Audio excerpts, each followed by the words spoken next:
Hi students, तो आज इस वीडियो लेक्चर में हम एनडीए 2 4 सितंबर को जो हुआ है उस पेपर का फिजिक्स पार्ट डिस्कस करेंगे। मेरे पास में है सेट ए। तो सेट ए में जो ऑर्डर था क्वेश्चन का वही इसमें हमने फॉलो किया हुआ है। फिजिक्स में टोटल नंबर ऑफ क्वेश्चन थे 25। तो जिन बच्चों ने एग्जाम दिया है वो अपने आंसर्स टेली कर सकते हैं। जो आगे एनडीए देने वाले हैं नेक्स्ट ईयर, वो यदि इस पेपर को सॉल्व करेंगे तो उनको पता लगेगा कि इस पेपर का डिफिकल्टी लेवल क्या होता है। तो आपकी जो प्रिपरेशन है वो सही डायरेक्शन में होगी। तो हम करते हैं इसको डिस्कस। ये पहला question, the commercial unit of electrical energy is kilowatt hour which is equal to. तो आपको पता होगा इलेक्ट्रिकल एनर्जी की ये यूनिट है किलोवाट आवर, और इसको बोर्ड ऑफ ट्रेड यूनिट भी बोलते हैं, BTU, board of trade unit. और किलोवाट आवर ये एक ही बात है। इलेक्ट्रिकल एनर्जी मेजर होती है इस यूनिट में। और 1 किलोवाट आवर का मतलब क्या होता है? इसका मतलब है 1 किलोवाट इंटू 1 आवर। और 1 किलोवाट में कितने वॉट होते हैं? 1000 वॉट। और 1 घंटा यानी 1 आवर में होते हैं 3600 सेकेंड। और वॉट इंटू सेकेंड होता है जूल। तो हमको उसे जूल में ही कन्वर्ट करना था, 1 किलोवाट आवर को जूल में कन्वर्ट करना था। तो ये कितना हो गया? 3600 इंटू 10⁻³ जूल। पर हमको डेसिमल पॉइंट यहां चाहिए है, यहां पर चाहिए डेसिमल। तो क्या करेंगे? 1000 से इसको डिवाइड करेंगे तो ये बन जाएगा 3.6, और इधर 1000 से मल्टीप्लीकेशन तो 10⁻6 बन जाएगा ये। तो 3.6 into 10⁻6 joule. So option A is correct. और ये क्वेश्चन बार बार पूछा जाता है, बहुत से बच्चों को तो इसका आंसर ही याद होगा। पर ध्यान रखना, आगे कभी आता है क्वेश्चन तो यहाँ कई बार 10⁵ लिखा होता है, क्योंकि इसको क्या कर देते हैं वो 36, इसमें 10 का मल्टीप्लीकेशन, और यहाँ 10 से डिवाइड करेंगे तो 10⁵ बन जाएगा। तो इस पर ध्यान देंगे। बेसिकली आपको ये याद रखना चाहिए, 1 किलोवाट इंटू 1 आवर। उसी समय किलोवाट को वॉट में और आर को सेकेंड में कन्वर्ट करके आप आंसर फाइंड कर सकते हैं। नेक्स्ट क्वेश्चन, थ्योरेटिकल क्वेश्चन है, विच one of the following statements regarding a current carrying solenoid is not correct. जब भी इस तरह का क्वेश्चन आता है तो इसको अंडरलाइन कर लेना चाहिए नॉट को। हमको इसमें फॉल्स स्टेटमेंट बताना है कौन सा है। तो आपने ये 12th में पढ़ा होगा, आपको सोलोनॉइड पता होगा। सोलोनॉइड दिखता कैसा है? इस तरह का दिखता है, कॉइल्ड वायर होता है बस, वो किसी कंडक्टर को लेकर और सॉफ्ट आयरन की कोर लेकर उस पर लपेट देते हैं। ऐसा जो दिखाई देता है उसको कहते हैं सोलोनॉइड। ये पढ़ा ही होगा आपने। ऑप्शन ए में क्या बोला है? The magnetic field inside the solenoid is uniform. ये बात बिल्कुल ठीक लिखी हुई है। ध्यान रखें, हमको फॉल्स स्टेटमेंट चाहिए। फील्ड तो यूनिफॉर्म होती है, मैं आपको याद दिला देता हूं कितनी होती है field inside the solenoid. It is mu naught n I. इसमें एन क्या होता है? Number of turns per unit length, और आई इज करंट। तो फील्ड यूनिफॉर्म होती है, ठीक लिखा हुआ है। The current carrying solenoid behaves like a bar magnet. ये बात भी बिल्कुल ठीक लिखी हुई है। इसमें जब करंट पास करेंगे तो मैग्नेट जैसा बिहेव करने लगता है। और यदि यहां से देखेंगे आप इस तरफ से तो करंट कैसा दिखाई देगा आपको? करंट दिखाई देगा यदि क्लॉकवाइज तो ये फेस साउथ, ये फेस नॉर्थ जैसा बिहेव करने लगेगा, मतलब ये बार मैग्नेट जैसा बिहेव करता है। तो ये स्टेटमेंट भी करेक्ट है। The magnetic field inside the solenoid increases with increase in current. यहाँ दिखाई दे रहा है P is proportional to I। Current increase करेंगे तो फील्ड इंक्रीज होती है। तो स्टेटमेंट 4 ही फॉल्स होना चाहिए। देखते हैं क्या है वो। ये स्टेटमेंट फॉल्स है, ये हमारा आंसर है, क्योंकि हमसे फॉल्स स्टेटमेंट ही पूछा हुआ था। If a soft iron bar is inserted inside the solenoid the magnetic field remains the same. ये गलत है, क्योंकि यहाँ एक और क्वांटिटी आती है। ये किसके लिए है फॉर्मूला? ये है एयर कोर सोलोनॉइड के लिए। यदि ये जो टर्न्स हैं इधर एयर प्रेजेंट होगी तो म्यू नॉट एन आई, और यदि कोई मीडियम है तो यहाँ आता है mu naught mu r n I. इसमें आर, ये क्या है? म्यू आर, ये रिलेटिव परमिएबिलिटी जो सॉफ्ट आयरन के लिए बहुत हाई होती है। तो जब सॉफ्ट आयरन कोर यहाँ रख देंगे, इसकी परमिएबिलिटी हाई है, तो ये फील्ड भी कैसी हो जाएगी? इंक्रीज हो जाएगी। जबकि यहाँ क्या बोला है? Magnetic field remains the same. होना क्या चाहिए? फील्ड इंक्रीज हो जाएगी जब हम सॉफ्ट आयरन का कोर इंसर्ट या बार इंसर्ट कर देंगे। तो आंसर डी करेक्ट हो गया इसका। नेक्स्ट क्वेश्चन, क्या बोल रहे हैं? An object is made of two equal parts of volume, equal parts of volume, इस पर ध्यान दें। One part has density rho naught and the other part has density 2 rho naught. What is the average density of the object? तो average density कैसे आएगी? Density को D लिख रहा हूं मैं, average density कैसे आएगी? तो average density निकालना है तो ऊपर आएगा total mass, ऊपर आएगा total mass, बहुत आसान है, total mass, और नीचे क्या आएगा? नीचे आएगा total volume। अब दो पार्ट्स हैं, पहले का मास मान लेते हैं m1 है, तो m1 कितना होगा? पहले पार्ट का mass is equal to volume into density, volume v1 मान लेते हैं और डेंसिटी हमको फर्स्ट पार्ट की रो नॉट दी हुई है, और m2 कितना हो जाएगा? उसका वॉल्यूम v2 और उसकी डेंसिटी दी है 2 रो नॉट। तो इन मासेस को यहाँ सब्स्टिट्यूट कर देते हैं, टोटल मास मतलब इनका addition, v1 rho naught plus v2 2 rho naught upon नीचे क्या आएगा? नीचे आएगा टोटल वॉल्यूम, पर वॉल्यूम भी बराबर दिए हुए हैं, तो ये भी v, ये भी v, ये 2v हो जाएगा, तो ये कैंसल आउट हो जाएगा v, और ऊपर क्या बचेगा? 3 रो नॉट और नीचे 2, यानी 3 row naught by 2 is our answer. तो एवरेज जब भी निकालना है तो total mass upon total volume कर लेंगे। आसान क्वेश्चन है ये भी। नेक्स्ट क्वेश्चन क्या बोल रहे हैं? Pressure cooker cooks food faster by. क्या होता है प्रेशर कुकर में? जल्दी क्यों कुक हो जाता है फूड? क्योंकि प्रेशर बढ़ता है, प्रेशर बढ़ने से क्या होगा? बॉइलिंग पॉइंट बढ़ जाता है, बॉइलिंग पॉइंट बढ़ गया, बॉइलिंग पॉइंट पानी का होता कितना है? 100, पर प्रेशर बढ़ाने से बॉइलिंग पॉइंट बढ़ जाएगा, बॉइलिंग पॉइंट बढ़ जाएगा तो वो जो फूड है वो, क्योंकि टेम्परेचर ज्यादा होगा तो जल्दी पक जाएगा। तो होता क्या है? प्रेशर बढ़ेगा, प्रेशर बढ़ने से क्या होगा? बॉइलिंग पॉइंट बढ़ेगा, बॉइलिंग पॉइंट बढ़ा मतलब हीट एनर्जी ज्यादा होगी, किसी लार्जर टेम्परेचर पर वो बॉयल होने लगेगा और इसलिए जल्दी पक जाएगा। तो कहना क्या है हमको? Increasing the boiling point of water. ये बिल्कुल ठीक लिखा हुआ है, पहला ही स्टेटमेंट सही है, बाकी सब गलत ही होंगे, क्योंकि मेल्टिंग से तो कोई मतलब ही नहीं है, इन दोनों में से कोई एक करेक्ट था, तो याद रखना चाहिए बॉइलिंग पॉइंट इंक्रीज हो जाता है। नेक्स्ट क्वेश्चन क्या बोल रहे हैं? Which one of the following wavelength corresponds to wavelength of X rays. आपको पूरा इलेक्ट्रोमैग्नेटिक स्पेक्ट्रम पता होना चाहिए। एक्स रेज की जो वेवलेंथ रेंज होती है वो होती है एक्चुअली 0.01 नैनोमीटर से 10 नैनोमीटर के बीच में, ये रेंज जो है ये कहलाती है एक्स रेज। ऐसी इलेक्ट्रोमैग्नेटिक वेव्स जिनकी वेवलेंथ रेंज ये होती है 0.01 नैनोमीटर से 10 नैनोमीटर। अब इसमें से ये बिल्कुल लाई इसमें नहीं करेगा, 500, 5000, 100 भी नहीं, ये तीन गलत है, ना आंसर इज 1 नैनोमीटर। आगे क्या बोल रहे हैं? An electric bulb is connected to 220 volt generator, the current drawn is 600 milliampere, what is the power of the bulb. तो पावर का फॉर्मूला आपको पता होगा, P is equal to VI।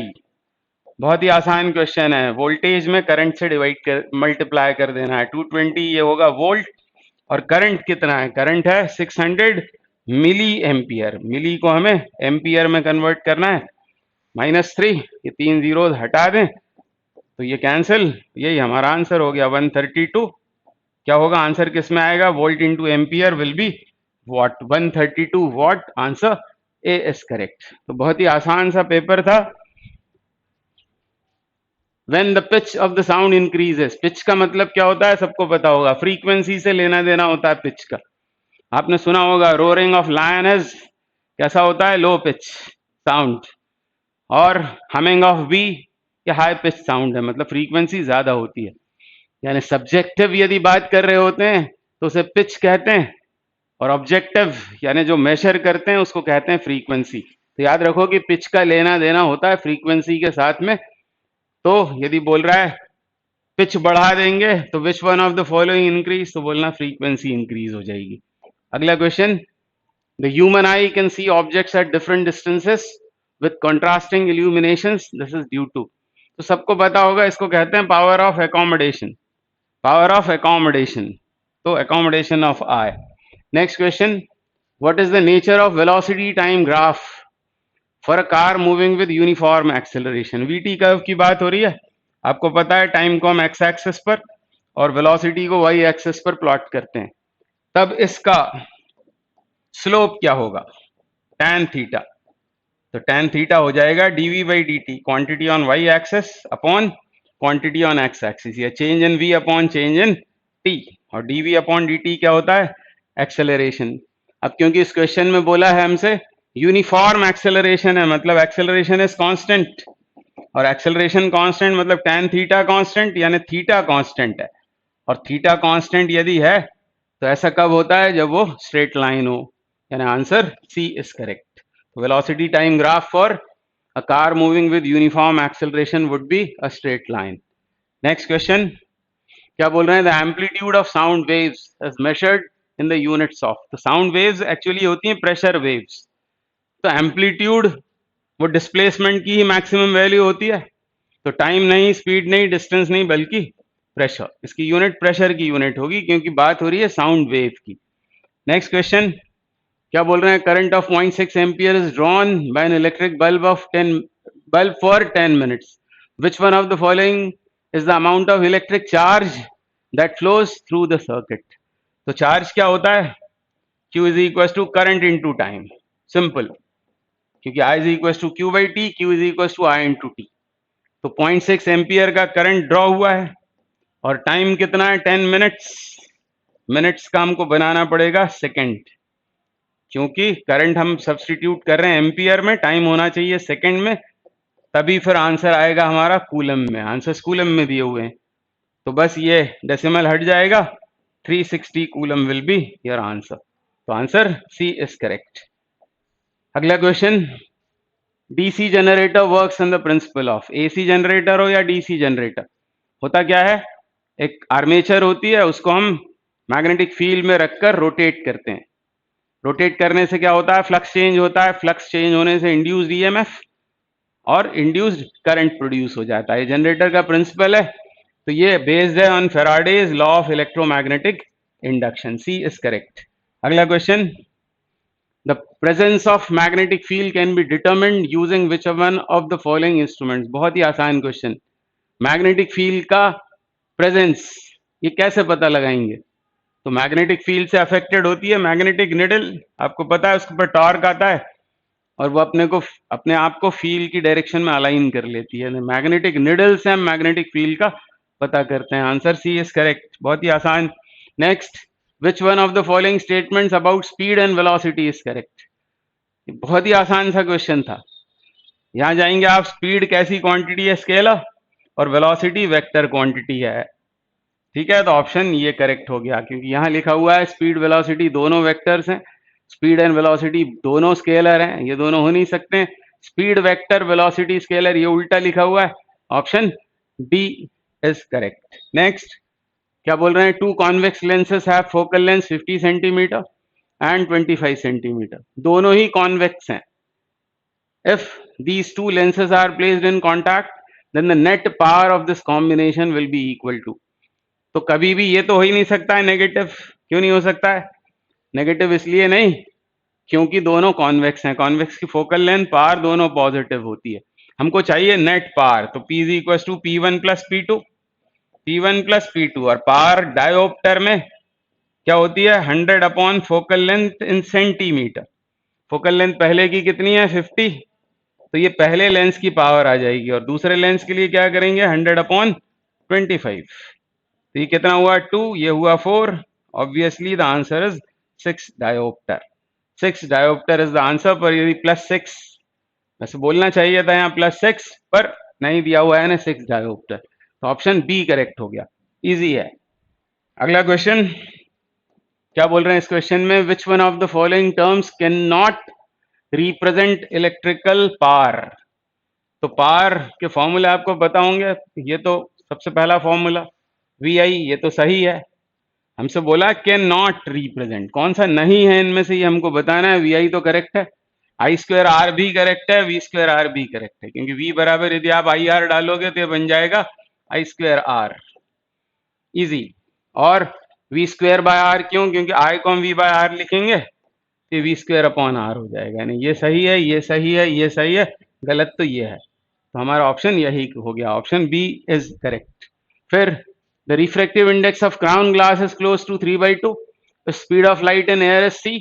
Speed of light in crown glass will be close to. तो आपको मालूम होगा किसी भी मीडियम में लाइट की स्पीड होती है, स्पीड एयर में अपॉन उस मीडियम का रिफ्रैक्टिव इंडेक्स. बस ये फॉर्मूला लगाना था, बहुत ही आसान है. c speed of light in air और म्यू कितना दिया है, म्यू इज 3/2. रिफ्रैक्टिव इंडेक्स हमको 3/2 दिया हुआ है, यानी this comes out 2c/3, and so this option is correct. Option C is the correct answer. Next question. The volume of a sealed packet is 1 liter and its mass is 800 gram. The packet is first put inside water with density 1 gram per centimeter cube, and then another liquid B with density 1.5 gram per centimeter cube. Then which one of the following statements holds true? तो आप देख रहे हैं, इसको पढ़ेंगे तो समझ में आ रहा है कि ये लॉज ऑफ फ्लोटेशन पर बेस्ड क्वेश्चन है. हमसे पूछा है उस पैकेट को एक बार पहले पानी में और बाद में किसी दूसरे लिक्विड में डुबोया जिसकी डेंसिटी 1.5 ग्राम पर सेंटीमीटर क्यूब है, तो वो फ्लोट होगा या वो सिंक हो जाएगा, ये हमसे पूछा हुआ है. तो उस पैकेट की बात कर लेते हैं पहले. उस पैकेट के बारे में हमको क्या बताया हुआ है, उसका हमको दिया हुआ है वॉल्यूम. 1 लीटर मतलब वॉल्यूम, उसका वॉल्यूम हमको दे रखा है 1 लीटर. और आपको पता होगा कि 1 लीटर ये होता है 10⁻³ मीटर क्यूब, और सेंटीमीटर क्यूब में 10⁻³ सेंटीमीटर क्यूब. तो इसको हम लिख सकते हैं 10⁻³ सेंटीमीटर क्यूब CGS यूनिट्स में. उसका वॉल्यूम और क्या दिया हुआ है, इसका मास. मास कितना है, 800 ग्राम. तो उसकी डेंसिटी कितनी होगी, उस पैकेट की डेंसिटी जिसको डुबोया जा रहा है, मास अपॉन वॉल्यूम, ऐसा होगा. ये 0.8 आ गया, 0.8 ग्राम पर सेंटीमीटर क्यूब. अब लिक्विड जो A है, लिक्विड A की डेंसिटी कैसी है, 1 ग्राम पर सेंटीमीटर क्यूब. उस लिक्विड की डेंसिटी कैसी हो गई, ज्यादा हो गई 0.8 से, उस पैकेट की डेंसिटी से, तो ऑब्वियसली ये सिंक हो जाएगा. और B की डेंसिटी दे रखी है हमको 1.5 और वो भी 0.8 से ज्यादा है, यानी इसमें भी वो सिंक हो जाएगा, यानी दोनों लिक्विड्स में वो पैकेट सिंक हो जाएगा. The packet will sink in both water and liquid B. Option B correct हो गया. तो बहुत ही आसान सा क्वेश्चन. नेक्स्ट क्या बोल रहे हैं, a simple pendulum having bob of mass m, length of string L has time period T. If mass of the bob is doubled and the length of the string is halved, then the time period of this pendulum will be. तो time period simple pendulum का 2π√L/g होता है, और time period मास से तो independent होता है, इसलिए उसकी तो फिक्र करें ही नहीं. मास भले ही डबल कर दिया हो, कोई फर्क नहीं पड़ेगा. लेंथ और टाइम पीरियड में क्या रिलेशन है, ऐसा रिलेशन है. और लेंथ क्या कर दी है, लेंथ कर दी आधी. लेंथ आधी करेंगे तो टाइम पीरियड 1/√2 टाइम्स हो जाएगा. तो पहले वो t था, तो अब हो जाएगा t/√2. Answer B is correct. Next क्या बोल रहे हैं, in which one of the following devices the light energy is converted into electrical energy. Light electrical energy में तो रूल आउट करें पहले तो. लाइट एमिटिंग डायोड यानी एलईडी नहीं हो सकता, वो लेजर डायोड नहीं हो सकता, ट्रांजिस्टर नहीं हो सकता. ऑप्शन यही है, और ये आपको समझ में आ गया होगा. सोलर सेल ही तो ये काम करता है, लाइट एनर्जी को इलेक्ट्रिकल एनर्जी में कन्वर्ट करता है. Next, Sonar is a device that is used to measure the distance of underwater objects by a ship. Which of the following types of waves does it use for this purpose? सबको पता है कि ultrasonic waves use होती हैं इसमें. Ultrasonic waves को use करते हैं सोनार में, साउंड नेविगेशन एंड रेंजिंग. तो next question, which one of the following statements about the speed of sound waves is not correct. फिर से नॉट, जब भी नॉट वाला क्वेश्चन है उसे अंडरलाइन कर लेना चाहिए. कौन सा करेक्ट नहीं है. The speed of sound waves in steel is higher, बिल्कुल ठीक बात, सॉलिड्स में ज्यादा ही होती है, ये तो सही है, मतलब हमारा ऑप्शन नहीं है, ये करेक्ट ऑप्शन नहीं है. The speed of sound waves in air decreases with increase in temperature. इसको देखते हैं अभी, इसमें भी टेम्परेचर की बात हुई है, और इसमें the speed of sound waves in water is higher, ये भी बात ठीक लिखी हुई है. यानी अब इन दोनों में से कोई एक करेक्ट आंसर है. Speed of sound waves in air decreases with increase in temperature. तो स्पीड रूट कैपिटल टी मतलब एब्सोल्यूट टेम्परेचर के स्क्वायर रूट से डायरेक्टली प्रोपोर्शनल होती है. टेम्परेचर बढ़ाने पर स्पीड बढ़ती है, ऑप्शन सी इज करेक्ट। अगला question, the part of human ear that converts the pressure variations associated with audible sound waves to electrical signal is, तो कॉकलिया, आपको ये बायोलॉजी का क्वेश्चन है एक्चुअली, पर क्योंकि ईयर की बात हुई है इसलिए फिजिक्स में इसको पढ़ रहे हैं। तो कॉकलिया, ये इसका आंसर सही है। अब which one of the following metals is most commonly used in making filament of incandescent electric bulb? incandescent मतलब क्या होता है? जो गर्म होने पर अपने में से लाइट एनर्जी इमिट करता है। इनकैंडिसेंट मतलब रक्त तप्त हो जाना, ऐसा बोलते हैं। तो टंगस्टन यूज करते हैं, सबको मालूम होगा। सिल्वर एल्यूमिनियम कॉपर तो बिल्कुल नहीं हो सकते हैं, तो ये ऑप्शन सही नहीं है। अब क्या बोला है, bullet of mass 10 gram is horizontally fired with a velocity of 300 meter per second from a pistol of mass 1 kg. What is the recoil velocity of pistol? तो कंजर्वेशन ऑफ मोमेंटम पर based है ये बात की मैंने किसकी, bullet की। ये बुलेट का मोमेंटम और ये गन का मोमेंटम बाद में, और पहले दोनों के मोमेंटम कितने थे, 0। और इसमें से इसे कहते हैं रिकॉइल वेलोसिटी। ऑब्वियसली ये हो गया ऐसा, बस वैल्यू सब्स्टिट्यूट करो, आंसर आ गया। रिकॉइल वेलोसिटी ये हो गई इसकी।